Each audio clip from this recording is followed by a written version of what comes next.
Mr. Sean Diddy Combs' attorneys. Mr. Sean Diddy Combs' attorneys. They must not have not done their homework.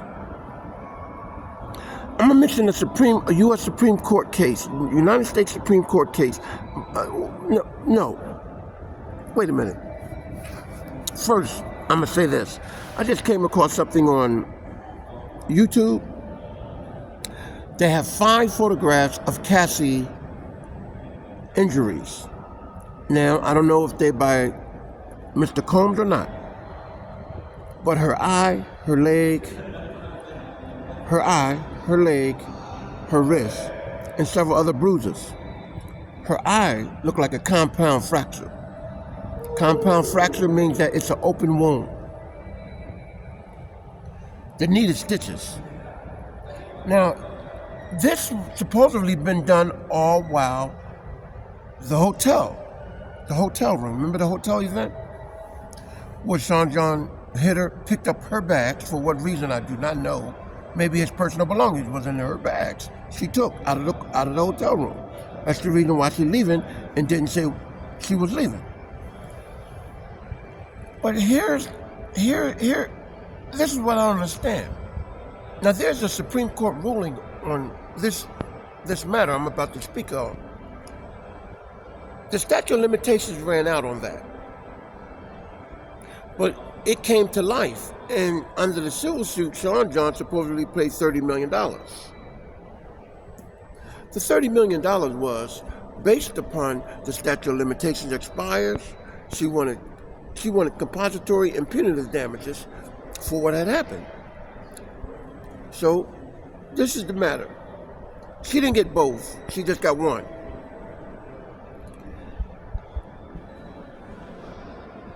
If they're going to present those photos in the federal court on Diddy trial on freak-offs, when the issue is based on adult freak-offs,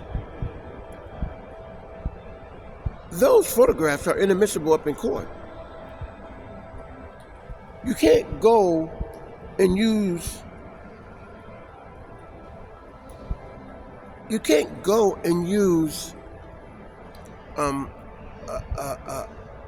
a subject that was based on a rendering of an agreement against the defendant, whereas there was an understanding clause in regarding to the $30 million. Even if there wasn't an understanding clause regarding to the $30 million, you can't sit there and use those photos because the statute of limitations ran out. That's like double jeopardy. You can't prosecute him twice for the same crime. You're prosecuting him for him attacking Cassie when the statute of limitations ran out, and you're using that based on the criminal activities under the 3 count you're charging him with, under the freak-offs, sex trafficking. No, that cannot happen.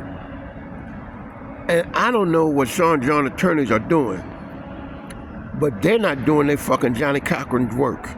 They're not doing their Johnny L. Cochran work. That's similar to like Bill Cosby. When Bill Cosby discussed that he was in a company with that woman, Canadian, may I add, that never supposed to have been in state court. It's supposed to have been in federal court. She's not a citizen. Or was she a citizen at the time? I don't know. If she wasn't a citizen at the time, that should have never been in state court. That's supposed to have been in federal court. But anyway, the agreement was you get the $375,000, you do not press no charges. But still, she was persuaded by someone else to press charges, which she did. And when something like that lay on Pennsylvania front doorstep, Pennsylvania, even though there was agreement involved,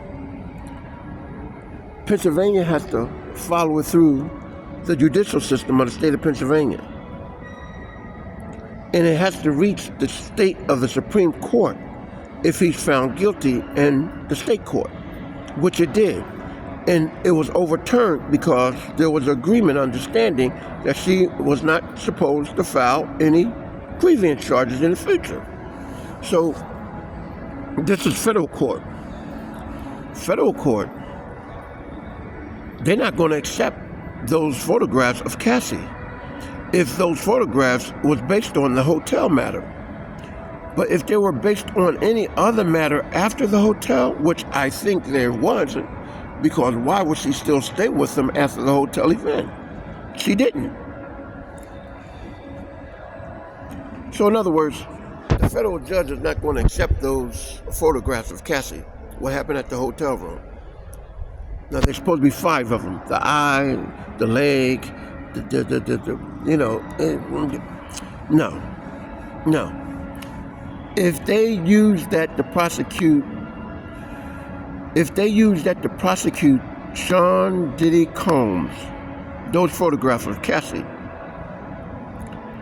then it's clear that they must go back and look at that video and ask, why are you picking up her belongings?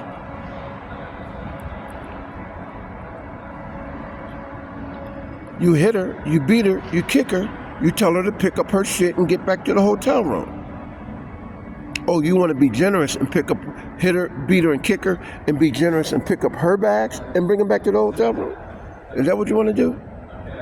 No, that don't sound right. She took something from the hotel room that belongs to him, and that's still being quiet today. It can be no other than diamonds. She took diamonds from him and left the hotel room. And how all this came about? Cassie confided into her personal trainer.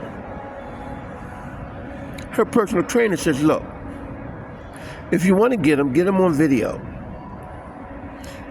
Get under his skin and get him on video. Boom. That's exactly what happened. Oh, the personal trainer, when Cassie got to 30 million, now the personal trainer is Cassie's fiance. Oh, Cassie pregnant now, up in court against Diddy. Now it's her husband. How clown can you be for not seeing that? This was all orchestrated by Cassie. Here's the parties involved. Cassie personal trainer, Diageo of Mexico, and the Diageo Liquor Company in the UK. Barack Obama, 10 Downing Street. That's all the parties involved. Diddy gets upset because his liquor is not being distributed in Mexico the way it's supposed to be distributed. But you have Diageo Mexico there. You have the Mexican liquors there. You have the Mexican brewery there. You have the Mexican beer there. The lady that owns the fucking beer, the billionaire Mexican girl. And let alone, you have Carlos Slim Hugh. So this is what I say. I say that the Mexican said, we don't want that nigga selling his product in our store while we got our liquor here. So don't bring it here. So Sean John felt as though, look, you're not fulfilling your obligation. We had an agreement. My liquor is to be sold over here in this region and that region, but not in Mexico. So Sean John said, give me $100 million, or I'm going to scream business discrimination. In a way, that was an ultimatum. An ultimatum in the UK, they consider that a threat. If you're a business partner, you got to go in front of the Lord's court. So Diageo put out to the Lord's court to put a warrant out on Diddy through Interpol. Oh, they got it all together. Barack Obama shows up at 10 Downing Street, speak to the new prime minister. All of a sudden, leaves prime minister, leave 10 Downing Street while you have citizens of the UK saying, Barack Obama, what was the visit for you doing at 10 Downing Street? But he keeping his mouth closed and walk away. So now, the UK about to put a warrant out for Diddy arrest through Interpol. Come get him. No, you can't come get him. Why? Because Diddy is locked up in now U.S. custody. Put two and two together. So now he's in U.S. custody on 3 counts, not 30 counts, of freak-offs, sex trafficking, adults. Man, you ever heard of Goldfinger? You ever heard of Crazy Horse? New York City, they got these women, man. They go from New York to New Jersey to Philly. They're working for Goldfinger, they're working for Crazy Horse, they're working for, and guess what? What you think? They're escorts.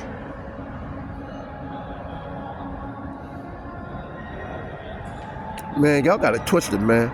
I mean, this is this Diddy. Y'all got it really. You got it wrong. You got it wrong. You're wondering why why wasn't Cassie, now husband, subpoenaed to testify? Why wasn't Barack Obama subpoenaed to testify? Why wasn't none of these individuals at the party to testify?